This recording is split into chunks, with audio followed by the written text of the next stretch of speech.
Debemos abrirnos paso a lo que sería el saneamiento, pues esta va a ser la obligación de sanear. Claramente tenemos que tomar en cuenta que esta se va a declarar a afianzar o asegurar la reparación, o también incluso satisfacer lo que sería el daño que puede sobrevenir. Siendo así, esto le incumbe al que será el vendedor de la cosa entregada garantizar que esto sea una posesión útil y pacífica, en donde, en caso de producirse hechos que desvirtúen dicha posesión garantizada, el vendedor tendrá la obligación de indemnizar al comprador por lo que serían los daños y perjuicios sufridos, en donde este deber de saneamiento alcanzará lo que serían 3 niveles de posible alteración, tomando en cuenta la privación de la cosa y tomando en cuenta la aparición de los gravámenes.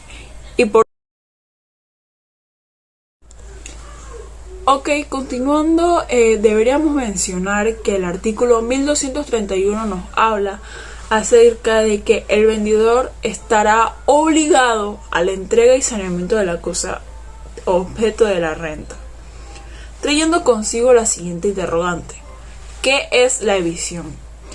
Cuando esta se da por la sentencia judicial, se da el despojo al comprador de la cosa que compró, que pertenece a un tercero, dándonos una situación jurídica que se caracteriza por la privación total o parcial de una cosa sufrida, en donde su adquiriente, en virtud de una sentencia judicial o administrativa, involucra que el saneamiento para la evicción será una obligación propiamente del vendedor, por responderle al que fue comprador por el bien que le vendió y no era suyo. Y aquí nos vamos a plantear la siguiente interrogante: ¿qué son los vicios ocultos? Estos pueden mencionar que son defectos en las cosas que pueden detectarse en el momento de la compra-venta. O sea, en el derecho, el concepto se emplea para lo que sería designar aquellos desperfectos que dan derecho a reclamar la reparación del bien o la resolución propia del contrato, en donde podemos decir que cuáles serían los bienes que pueden presentar vicios ocultos. Estos serían todos los bienes muebles como los inmuebles, o sea, que pudieran tener los vicios ocultos lo que serían los automóviles, las viviendas, los electrodomésticos y etc. En todo caso, el consumidor afectado tendrá el derecho de pedir la reparación del bien, y de no ser posible su reemplazo o la devolución del dinero pagado, se encuentra la Ley 45 del 2007, que esta nos va a dictar las normas de protección al consumidor y la defensa competencia que regula esta materia a través de lo que sería el artículo 48, el cual contempla los presupuestos básicos para que se puedan declarar la existencia de un vicio oculto en, ya sea un bien, número 1, que el bien esté presente de defectos o que tenga de carácter vicios ocultos que hagan imposible el uso al que está destinado o disminuye la calidad o posibilidad de su uso. Y 2, que el consumidor ignore tales defectos. ¿Cuánto tiempo tiene el consumidor para accionar? Esto nos dice que resulta importante resaltar que las innovaciones o las reformas sustanciales propias de la Ley 45 del 2007 a favor de los consumidores radica en la ampliación del término de la prescripción, que lo amplía a lo que serían 5 años.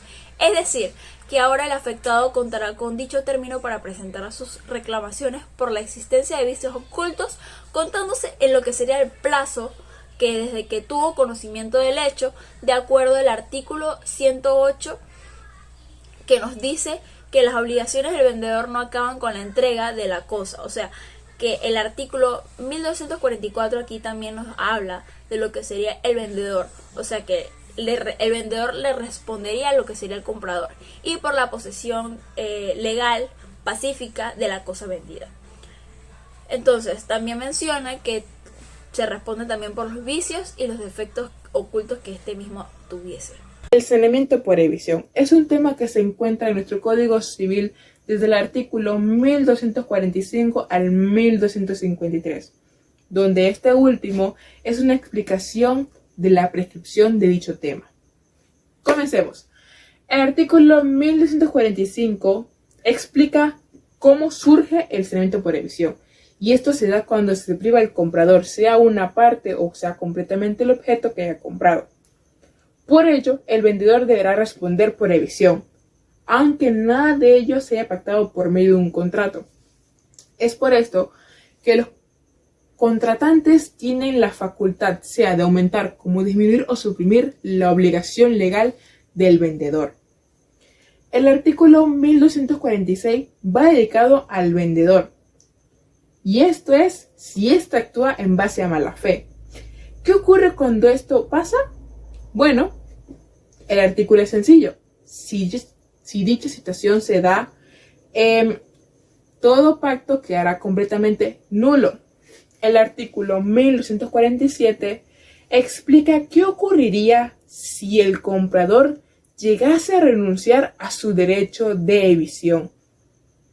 Bueno, el artículo quiere explicar que el vendedor tendrá que dejar el precio tal cual se dio el momento de la evicción, dándose la situación de que el comprador haya renunciado al saneamiento por evicción, sometiéndose al riesgo de evicción y a las consecuencias de esta misma. El artículo 1248 quiere explicar cuándo ha sido estipulado el saneamiento o cuando nada de esto haya sido pactado. ¿Qué ocurre? Si se realiza la evicción, el comprador podrá exigirle una serie de derechos al vendedor. Es una lista de 5 puntos que se los dejaré por aquí. Mientras tanto, podremos continuar con lo que será el artículo 1249. Y este es algo curioso en mi punto de vista. Esto explica que qué pasaría si el comprador perdiese una parte fundamental del objeto. Una parte tan importante que es hasta el mismo motivo por el cual él lo adquirió. Bueno, si se dice tal situación, este podrá exigir la rescisión del contrato, pero con la obligación de devolver el objeto sin más gravamen. Esto también se puede ver cuando son dos objetos vendidos a un precio bastante alto. Es, por así decirlo, cuando tú quieres uno, pero para poder adquirirlo tienes que comprar el otro. Y el que a ti te gusta se daña. Por ejemplo, pierde su joya. Tú podrás exigir la rescisión de dicho contrato, sin embargo tendrás que devolver ambas joyas. El artículo 1250 quiere explicar cómo no podrá exigirse el saneamiento. Y esto es hasta recaído una sentencia firme por la cual se condena al comprador a la pérdida de la cosa adquirida o parte de esta misma. El artículo 1251 va dedicado también al vendedor y es el cómo éste estará obligado al saneamiento. Y esto estará siempre y cuando se le haya notificado una demanda por evicción por parte del comprador. Si llegase a faltar dicha notificación, el vendedor no estará obligado en lo absoluto al saneamiento. El artículo 1252 va dedicado a las fincas. El qué ocurriría si éstas estuviesen grabadas. Un ejemplo de grabadas podría ser hipotecada, sin que nada de esto esté mencionado previamente en lo que sería la escritura, o sea, sin ninguna carga o alguna servidumbre. En dicha situación, el comprador puede hacer dos cosas. Podrá exigir la rescisión del contrato, como podrá pedir la indemnización correspondiente. Y esto se hará en base al artículo 1252. El artículo 1253. Este, como mencioné anteriormente, va dedicado a lo que será la prescripción del saneamiento por evicción. Bueno, se prescribe en 4 años, teniendo en cuenta la tocante a la sola restitución del precio. Esto prescribe según las reglas generales. Se contará el tiempo desde la fecha de la sentencia de evicción o si ésta no hubiera llegado a pronunciarse desde la restitución de la cosa. Ahora hablaré de uno de los derechos más importantes que tiene el comprador frente a su vendedor, y este es el saneamiento por vicios ocultos, o también conocido por defectos ocultos o vicios redititorios. Y esto tiene su origen o se presenta cuando existen vicios ocultos sobre la cosa vendida. Ahora bien, ¿qué se conoce por vicios ocultos o defectos ocultos? Estos son aquellos que hacen impropia la cosa o disminuye su valor. Esto quiere decir que la persona, de haber conocido ese defecto que presenta, no hubiera adquirido la cosa. Características de los vicios ocultos. Como primera característica tenemos que los defectos, daños o el vicio oculto en general de la cosa no son observables a simple vista. 2. Que el daño sea grave. Esto quiere decir que deje impropio el uso al cual estaba destinado. 3. Que el comprador desconozca totalmente estos daños. 4. Si el vendedor conoce o no los daños efectuados, igualmente se ve obligado a responder por los daños o los vicios ocultos que presente la cosa vendida. 5. Esto normalmente se da en contratos de compra-venta, pero igualmente existen excepciones en los contratos de arrendamiento. Ok, ahora para poder solicitar la acción del sanamiento por vicios ocultos, primero se requiere que el comprador alegue la existencia de vicios ocultos en la cosa comprada y que, de haberlo sabido con antelación, no hubiera adquirido el producto o hubiera pagado un menor precio. Que los vicios sean desconocidos por el comprador al momento de la venta. Que se decida retener el producto o la cosa hasta el momento en el cual se logre restituir el monto determinado por los expertos.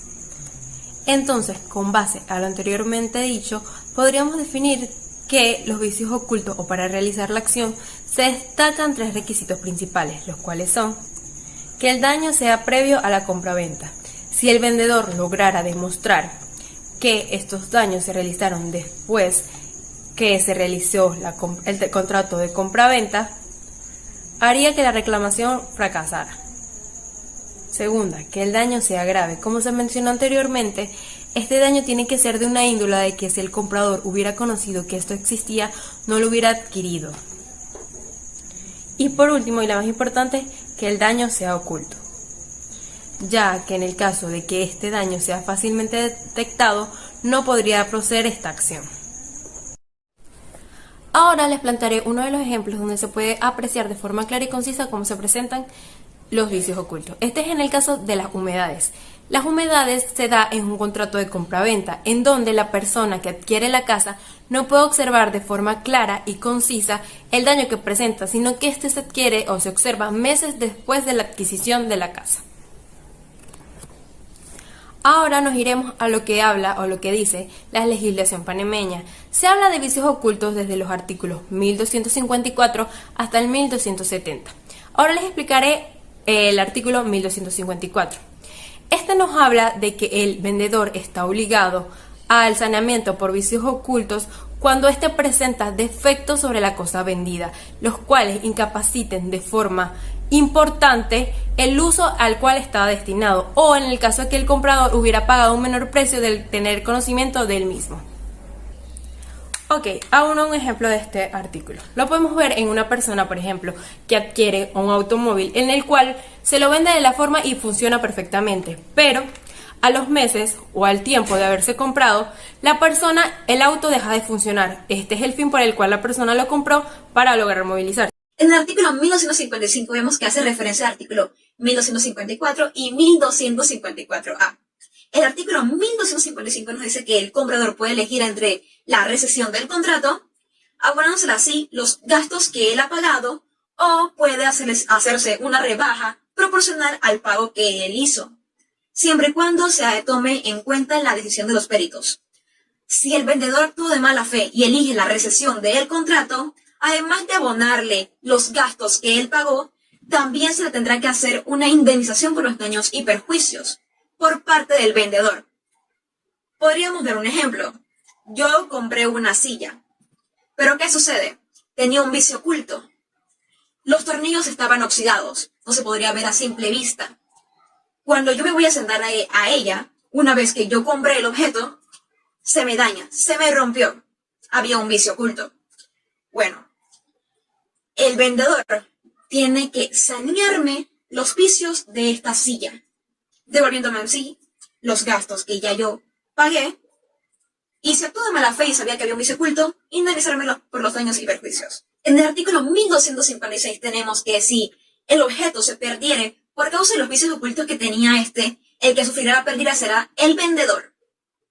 Y si él actuó de mala fe, tendrá que pagar los gastos abonados en el contrato, además de restituir el precio. Y también indemnizarme por los daños y perjuicios. Pero si él no sabía de los vicios ocultos, solamente tendrá que abonarme los gastos que pagamos en el contrato y restituir el precio.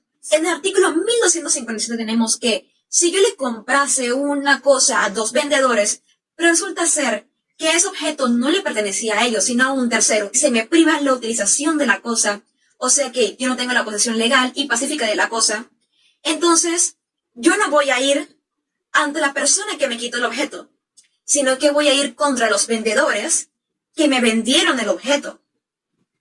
Ahora tenemos aquí la duda. ¿Esto es sanamiento por evicción o no es sanamiento por vicios ocultos? Es sanamiento por evicción, pero está ubicado en la parte de los sanamientos por vicios ocultos, cuando debería estar ubicada en el sanamiento por evicción. En el artículo 1258 tenemos que cuando yo compro un objeto que tenía un vicio oculto a la hora de celebrar la compra y venta, y este se pierde por una causa fortuita o por culpa del comprador, aún así el comprador puede exigir que se devuelva lo que él pagó, siempre y cuando con la rebaja del precio que tenía la cosa a la hora de perderse. Y si el vendedor actuó de mala fe, deberá indemnizarlo por los daños y perjuicios.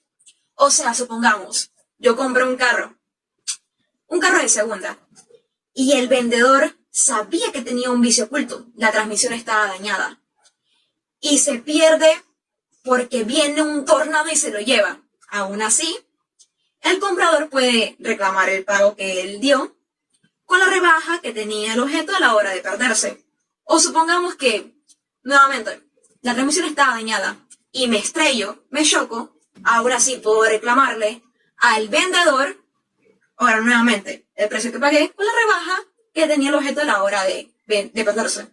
En el artículo 1259 tenemos que no era una responsabilidad por los daños y perjuicios cuando yo comprase el objeto en una venta judicial. ¿Y qué es una venta judicial? Es cuando la ley faculta al juez a que venda o remate varios objetos del deudor para así poder pagar una deuda al acreedor. O sea, es una venta forzosa. Y si yo compro, supongamos, una computadora en una venta judicial, ese es bajo mi propio riesgo. Si salió dañada, no es una responsabilidad por los daños y perjuicios. El artículo 1260 nos habla que lo que dice el artículo 1255 hasta el artículo 1259, estos se extinguirán al cabo de un año. ¿Y cuándo se cuenta el año? Se cuenta desde que me entregan la cosa. En el artículo 1261 ya encontramos los vicios redditorios de los animales. Este nos habla que si yo compré 2 o más animales juntos a un precio alzado, pero cada uno de ellos tiene un precio por separado, solamente el animal que tenga el vicio oculto tendrá lugar a su redivisión. Pero ¿qué pasa si el comprador no podía comprar el sano sin el vicioso? O sea que compró un tiro, una yunta o una pareja. Bueno, ahí sí se le permite que el total del precio que él pagó se le haga un saneamiento. El artículo 1262 nos dice que, según el artículo anterior, no solamente será para los animales, sino también puede ser para cualquier otra cosa. El artículo 1263 nos habla que no habrá un saneamiento por vicios ocultos cuando yo haya comprado animales o ganado en lugares como ferias, subastas públicas o en caballerías enajenadas como desechos, salvo lo que diga el artículo siguiente, que sería el 1264. Según lo que dice el artículo 1264, supongamos que yo compro un caballo en la feria de Tanara, pero este caballo tiene parvovirosis. ¿Y qué nos dice el artículo 1264? Que será nulo todo contrato que yo haya hecho, siempre y cuando el animal tenga una enfermedad contagiosa. La parvovirosis es contagiosa, se puede pegar a otros animales que yo tenga en mi finca. Así que este contrato queda nulo. También el artículo 1265 nos dice que será nulo todo contrato que yo haya hecho de compra y venta de animales o ganado cuando el animal que me dan no sirve para utilizarlo para el uso que será destinado. Un ejemplo sería que yo compro un perrito, compro este perrito. Lo voy a utilizar para desfiles caninos. Tiene que ser de raza pura. ¿Pero qué sucede? Sucede que este perrito no es de raza pura, sino que es mixto. Puede ser un Yorkie con Pomeranian. No me sirve para el uso que ha sido destinado, así que será nulo el contrato que yo he hecho aquí. El artículo 1266 nos habla que si yo le practico un reconocimiento facultativo al animal, o sea que llevo al veterinario para que revise que el animal esté bien, que no esté enfermo, que no tenga un vicio oculto, pero el vicio oculto era tal naturaleza que no bastó, aún así cuando se le hizo un reconocimiento pericial, se tendrá como redivitorio ese vicio. Supongamos que este perrito tiene torsión de estómago. No se le pudo ver este vicio, aun cuando yo le prediqué un reconocimiento facultativo. Bueno, entonces, el vicio que tiene será redivitorio. Ahora, si en el artículo 1267, para que se practique la acción redivitoria en los animales, deberá hacerse dentro de los 40 días contándolos desde la entrega de animal. Ahora, la cantidad de días puede variar según los usos de la localidad. En el artículo 1268 nos dice que si el animal muere a los 3 días, será responsabilidad del vendedor, siempre y cuando que la enfermedad que tenía este animal haya sido anterior a la compra y venta, no después de esta. El artículo 1269 nos dice que, una vez resuelta la venta, se debe devolver el animal al vendedor y debe ser entregado en las mismas condiciones en las que fue vendido y entregado. Si el animal, por mi negligencia, sufre un daño o está herido o tiene una enfermedad que no sea parte del vicio oculto, entonces será mi responsabilidad. O sea, supongamos que el animal tenía toxiosis y yo se la tengo que entregar al vendedor para que me sane ese vicio oculto. Pero el animal llega con rabia, que no es parte del vicio oculto, entonces será mi responsabilidad. El artículo 1270 nos dice que en los vicios ocultos de los animales o ganado, también el comprador puede utilizar el artículo 1256, siempre y cuando se haga bajo las mismas acciones que diga el artículo 1256. También tenemos que ver que según el artículo 1266 nos dice que si yo contrato a un profesional en la materia para que me revise si el objeto que yo quiero comprar tiene un vicio oculto o no, pero este por su negligencia, su mala fe, deja de descubrir o manifestarme que, en efecto, el objeto sí tiene un vicio oculto, entonces él será responsable por los daños y perjuicios que me causen a mí. O sea, supongamos, yo contrato a un mecánico para que me revise el carro que yo quiero comprar, pero por su mala fe, decide no decirme que sí tiene un vicio oculto, entonces él es el responsable por los daños y perjuicios que me causa.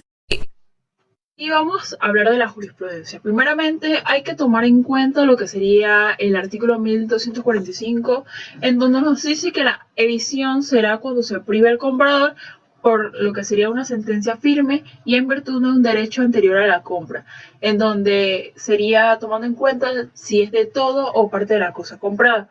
Siendo así, el vendedor responderá a lo que sería la evicción, aunque nada se haya expresado del contrato. Y los contratantes tendrán o podrán aumentar, disminuir o suprimir la obligación legal del vendedor. Sabiendo lo anterior, vamos a avanzar.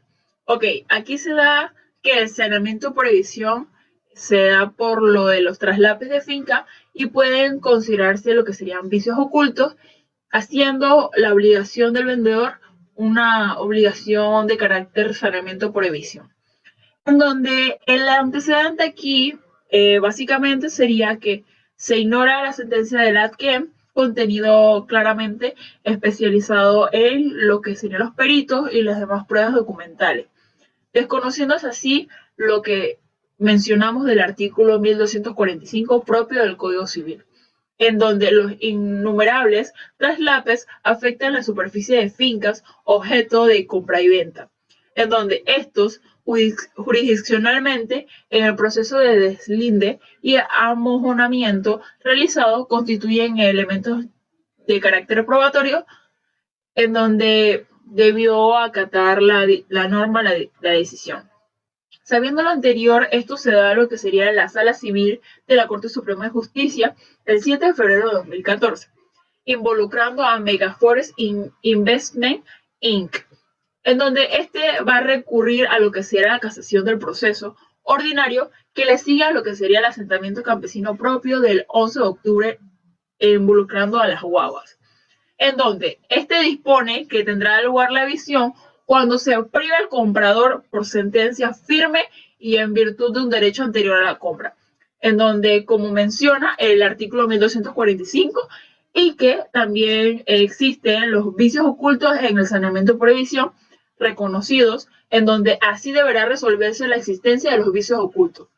Entonces, estos fueron debidamente probados y esto permite a los peritos detectar la existencia de merma, en donde la merma nos comentan aquí que sería 33 hectáreas con cuarto 1.663 metros y 50 decímetros cuadrados.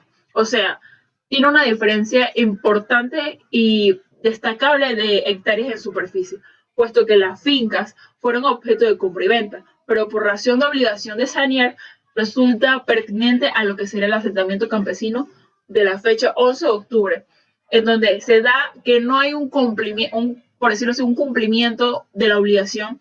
En lo que fue la obligación fue lo que sería desalojar a los intrusos que afectaban la presencia de terrenos de la empresa comentada Megaforest, en donde finalmente se da la colegiatura del ATM en las importantes cláusulas del contrato, en lo que serían las escrituras públicas, que voy a dejar aquí, en donde la notaría primera del circuito de Coclé, especialmente las cláusulas segunda y cuarta, tienen en cuenta lo que sería el asentamiento demandado, puesto que este se da por un convenio de transacción de compra y venta en un precio o valor de hectárea previamente ya determinado, en donde es obvio que la merma fue destacablemente reconocida y tiene en cuenta lo que sería la superficie de dichos bienes inmuebles. Bro, muchas gracias. En verdad, mucha gente ignora este video, pero en verdad, yo nada más quisiera que cuando yo soy influencer me estén pidiendo pase élite y muchas cosas gratis.